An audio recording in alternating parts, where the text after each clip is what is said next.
नमस्कार दोस्तों, 8 अक्टूबर 2020 के एक बर्निंग करंट अफेयर्स डिस्कशन में आपका स्वागत है। सारी इंपॉर्टेंट न्यूज़ मैं आपके साथ डिस्कस करूंगा। आगे बढ़ने से पहले टेलीग्राम चैनल ज्वाइन कर लीजिए दोस्तों। पीडीएफ मैं आपको इस लेक्चर की वहां पे शेयर करूंगा। इंस्टाग्राम पे फॉलो करके आप अपनी जेन्युइन डाउट्स मुझसे पूछ सकते हैं।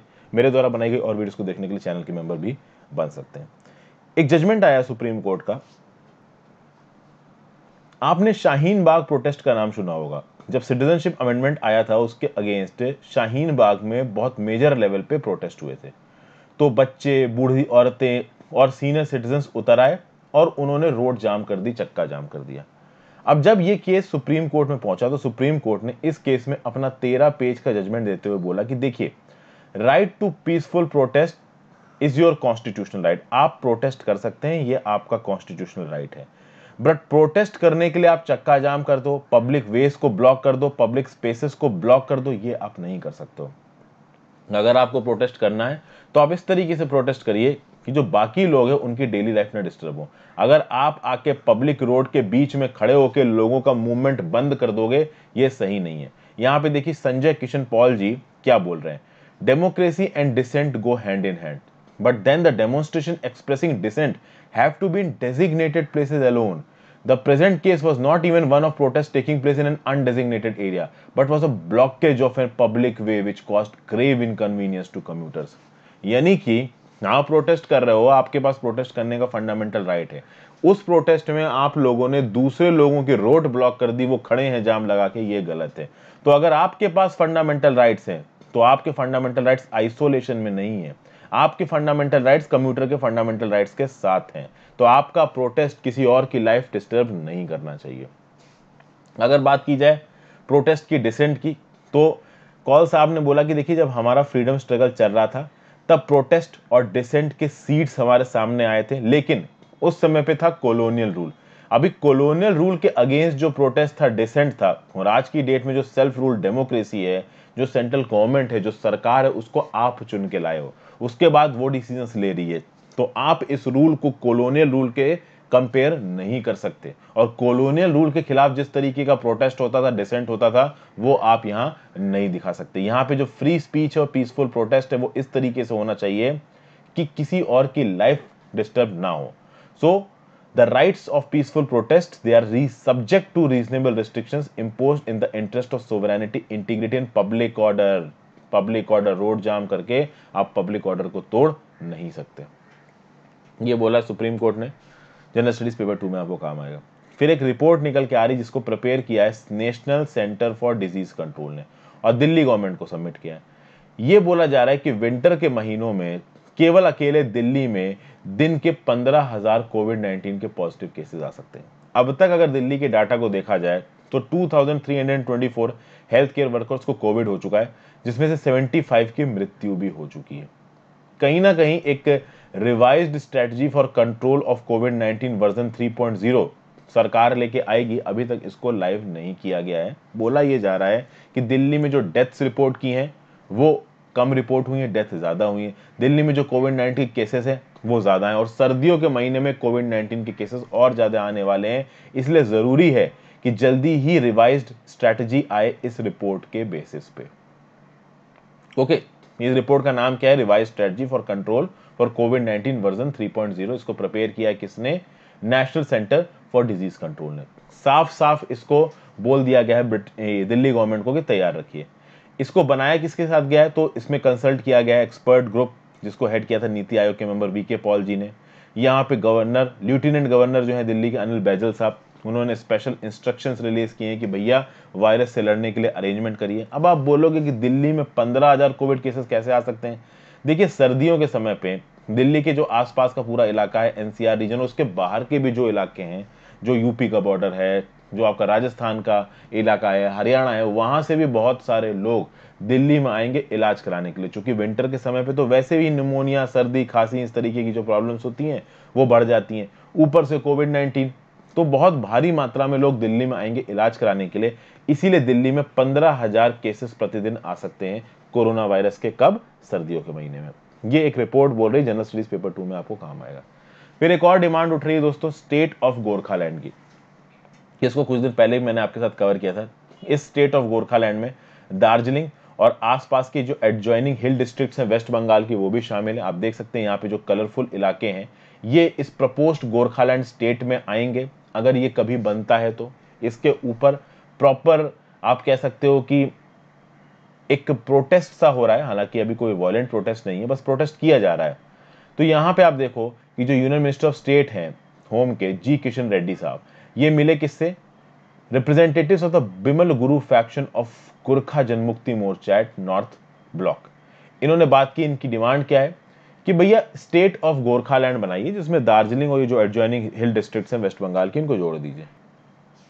अच्छा, एक और वजह से इस मीटिंग को बुलाया गया था, देखिए एक गोरखालैंड टेरिटोरियल एडमिनिस्ट्रेशन बनाया गया है।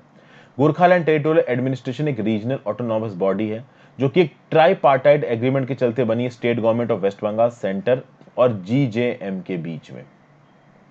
ओके, ये जीजेएम क्या है, गोरखा जनमुक्ति मोर्चा। तो ये गोरखालैंड टेरिटोरियल एडमिनिस्ट्रेशन ठीक तरीके से हो रहा है कि नहीं हो रहा है, इसके बारे में भी बातचीत हुई होगी इस मीटिंग में। फिर भाई इस मीटिंग में गोरखालैंड की डिमांड को तो सामने रखा ही रखा, फिर गोरखा सब कम्युनिटीज में 11 सब कम्युनिटीज को शेड्यूल्ड ट्राइब स्टेटस देने की भी डिमांड रखी। तो ये सब चीजें यहाँ पे चालू है दोस्तों, ठीक है। गोरखालैंड स्टेट की डिमांड आगे बढ़ रही है, देखते हैं गवर्नमेंट इसको किस तरीके से देखती है। फिर क्वाड की मीटिंग हो रही है टोक्यो में और उसके बैकड्रॉप में इंडिया और जापान ने साइबर सिक्योरिटी का एक पैक्ट साइन किया। इंडिया जापान ने बोला है कि जो हमने फाइनलाइज किया है टेक्स्ट ऑफ साइबर सिक्योरिटी, ये कोऑपरेशन को बढ़ाएगा 5G नेटवर्क में, आर्टिफिशियल इंटेलिजेंस में। और ये अनाउंसमेंट जो आया था वो 13th India Japan foreign minister strategic dialogue के बाद आया था, जब external affairs minister S Jaishankar Japanese external affairs minister Motegi Toshimitsu से मिले। क्या बोला गया कि भैया कैपेसिटी बिल्डिंग करेंगे, रिसर्च एंड डेवलपमेंट करेंगे, सिक्योरिटी एंड रेजिलियंस करेंगे, किसमें, in areas of critical information infrastructure, 5G, internet of things and artificial intelligence. ये सब बातें यहाँ पे बोली गई हैं। और खासकर दोस्तों जापान का इन्वॉल्वमेंट अब यहाँ बहुत जरूरी हो गया है, क्योंकि इंडिया के रिश्ते चाइना से बहुत बिगड़ गए हैं। अभी पहले की चाइना की जो टेक जाइंट थी हुआए हमारे देश में 5G ऑपरेशंस को चलाने में सबसे आगे थी। अब हुआए को यहाँ पे मौका मिलेगा कि नहीं मिलेगा, इसके ऊपर एक बहुत बड़ा डाउट है। वैसे तो गवर्नमेंट ने सीधे सीधे हुआए को कॉन्ट्रैक्ट को कैंसिल नहीं किया है, लेकिन अगर ये जो स्टैंड ऑफ है, ये जो डिसएंगेजमेंट है लाइन ऑफ एक्चुअल कंट्रोल पे, ये खत्म नहीं होता है तो मोस्ट प्रोबेबली हुआए को तो कोई भी कॉन्ट्रैक्ट मिलने वाला है नहीं। तो कहीं ना कहीं जापानीज और यूरोपियन मैन्युफैक्चरर्स के साथ बात करके अच्छी रिलेशंस बना के उनके थ्रू टेक्नोलॉजी मंगाने की कोशिश और उनके थ्रू कोऑपरेशन करने की कोशिश कर रही है हमारी सरकार।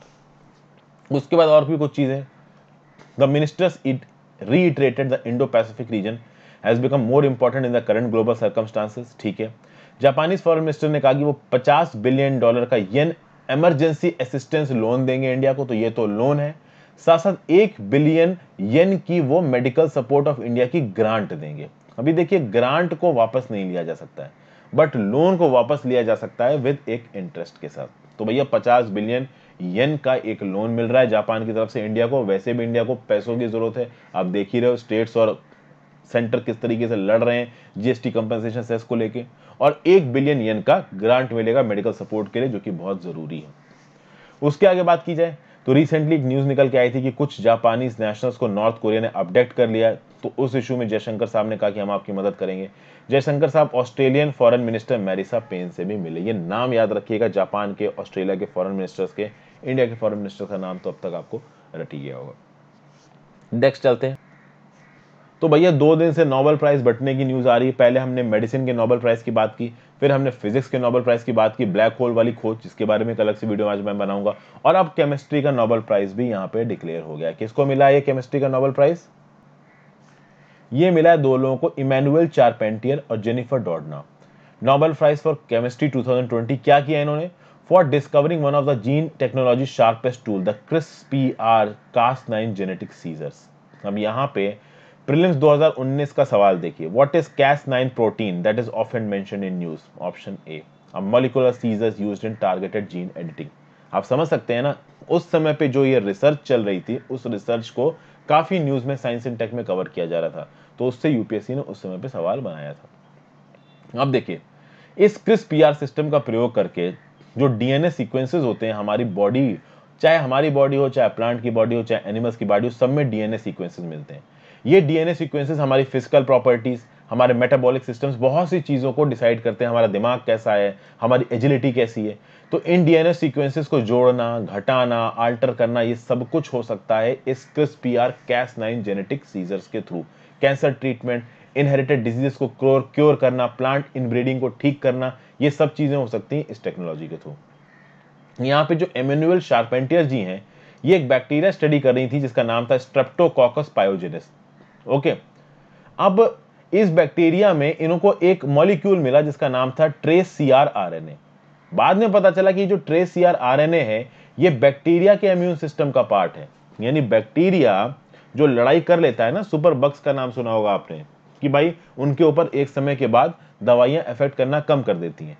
तो वो दवाइयां इफेक्ट करना कम इसलिए कर देती हैं क्योंकि बैक्टीरिया का भी अपना एक इम्यून सिस्टम होता है जिसको बोला था ट्रेस CRRNA। तो इस ट्रेस CRRNA के बारे में पता चला है, और इस ट्रेस CRRNA को न्यूट्रलाइज करने के लिए आप देखो कि जेनिफर डॉडनी ने एक बैक्टीरिया सीजर्स को बनाया और उसको रीप्रोग्राम किया। तो इमैनुअल शार्पेंटियर ने क्या किया कि बैक्टीरिया के इम्यून सिस्टम को पढ़ा, और उस इम्यून सिस्टम को काटने की जो मॉलिक्यूलर सीजर्स थे वो जेनिफर डॉडथेनी ने बनाए। इसलिए इन दोनों को इस CRISPR-Cas9 जीन एडिटिंग टेक्नोलॉजी के लिए नोबेल प्राइज दिया गया है। ये एक डायग्रामेटिक रिप्रेजेंटेशन है कि कैसे जीन एडिटिंग होती है। जीएस पेपर 1 का काम है ये। आगे चलते हैं, cabinet note for reforms in natural gas marketing. एक बार फील्ड में नेचुरल गैस बन गई, उसके बाद उस फील्ड की नेचुरल गैस को मार्केट में ले जाके बेचना है। अब ये एक बहुत ट्रिकी प्रोसेस है, इसमें बहुत सारे प्लेयर्स इन्वॉल्व होते हैं, बहुत सारी गवर्नमेंट कंपनीज, बहुत सारी प्राइवेट कंपनीज। तो यहां पे cabinet committee on economic force ने बोला है कि भाई नेचुरल गैस मार्केटिंग रिफॉर्म्स, इस नेचुरल गैस मार्केटिंग रिफॉर्म्स से नेचुरल फील्ड में जो भी गैस प्रोड्यूस करती है उसके मार्केट प्राइस को डिसाइड करने की प्रोसीजर को स्टैंडर्डाइज किया जाएगा इन रिफॉर्म्स के थ्रू। और यहां पे बिडिंग प्रोसेस को भी बदला जा रहा है। तो एक बार नेचुरल गैस प्रोड्यूस हो गई, अभी उस नेचुरल गैस को मार्केट में बेचने के लिए बहुत सारी कंपनीज आके बिड करेंगी। इसमें एफिलिएट कंपनीज भी होंगी और भी बहुत सी कंपनीज होंगी। तो एक ओवरऑल ऐसा एनवायरनमेंट बनाना जहां पे ओपन, ट्रांसपेरेंट और एफिशिएंट इलेक्ट्रॉनिक बिडिंग हो, मार्केटिंग ऑफ गैस प्रॉपर तरीके से हो, ज्यादा कॉम्पिटिटिव प्लेयर्स हो, तो उससे होगा ये कि कंपटीशन बढ़ेगा तो प्राइस स्टेबिलिटी आएगी। ये जो नेचुरल गैस मार्केटिंग रिफॉर्म्स है ना दोस्तों, ये बहुत जल्दी ही मैं आपके साथ एडिटोरियल्स में डिस्कस करूंगा। देखिए आज ये न्यूज आई है तो कल के या परसों के एडिटोरियल में बहुत तगड़े तरीके से कोई ना कोई एक ऐसा आर्टिकल होगा जो in natural gas marketing reforms को एसेस करेगा। तो वहां पे भी हम लोग इसके बारे में बातचीत करेंगे। फिर ये बात और बोली गई है कि देखिए जो फील्ड डेवलपमेंट प्लान्स होते हैं, जो नेचुरल गैस के फील्ड डेवलपमेंट प्लान्स होते हैं, जहां पे प्रोडक्शन शेयरिंग कॉन्ट्रैक्ट्स को प्राइसिंग फ्रीडम प्रोवाइड की गई है, वहां पे कुछ एक्स्ट्रा मार्केटिंग फ्रीडम दी जाएगी। तो देखिए क्या लिखा है, the policy will also grant marketing freedom to field development plans of those blocks in which production sharing contracts already provide pricing freedom. यानी वो फील्ड डेवलपमेंट प्लान्स जहां पे जो प्रोडक्शन शेयरिंग कॉन्ट्रैक्ट है उसमें सरकार ने ऑलरेडी उस प्रोडक्शन करने वाली एजेंसी को प्राइसिंग फ्रीडम दी है, तो वो एजेंसी अपने हिसाब से मार्केटिंग कर सकती है अपने द्वारा प्रोड्यूस की गई गैस को। यानी अपने द्वारा प्रोड्यूस की गई गैस को वो प्रॉपर तरीके से मार्केट में बिडिंग के थ्रू बेच सकती है दामों पे। तो ये है, तो इससे होगा क्या कि जो नेचुरल गैस के प्रोडक्शन का जो इंफ्रास्ट्रक्चर है वो बढ़ेगा, उसकी मार्केटिंग अच्छी होगी, चीजें थोड़ी सी स्ट्रीमलाइन होंगी तो प्रोडक्शन बढ़ेगा, तो जॉब्स बढ़ेगी, और गैस एक क्लीन सोर्स ऑफ एनर्जी है तो हमारे एनवायरनमेंट को भी फायदा होगा। जनरल स्टडीज पेपर 3 में ये चीज आपको काम आएगी। तो यहाँ पे करंट अफेयर्स खत्म होते हैं। Thank you for watching friends. Video को लाइक और चैनल को सब्सक्राइब किए बिना मत जाइएगा प्लीज। ज्यादा से ज्यादा दोस्तों के साथ इन वीडियोस को शेयर करें। Good bye.